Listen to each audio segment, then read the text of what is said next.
প্রত্যেক মানুষের আল্লাহ তাআলা তার রুহু তার দেহ থেকে দুইবার আলাদা করে, একবার চূড়ান্ত ভাবে মালাকুল মউত আজরাইল দিয়া, আর দ্বিতীয় খোদার কসম আল্লাহ বলছে প্রত্যেকবার বান্দা যখন ঘুমায় আল্লাহ তার রুহুটা তার দেহ থেকে আলাদা করে নেয়।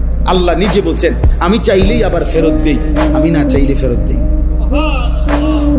আল্লাহু ইয়াতাওয়াফাল আনফুসা হিনা মাউতিহা ওয়াল্লাতী লাম তামুত ফী মানামিহা ফায়ুমসিকুল্লাতী কাদা আলাইহাল মাউত ওয়া ইউরসিলুল উখরা ইলা আজালিন মুসাম্মা।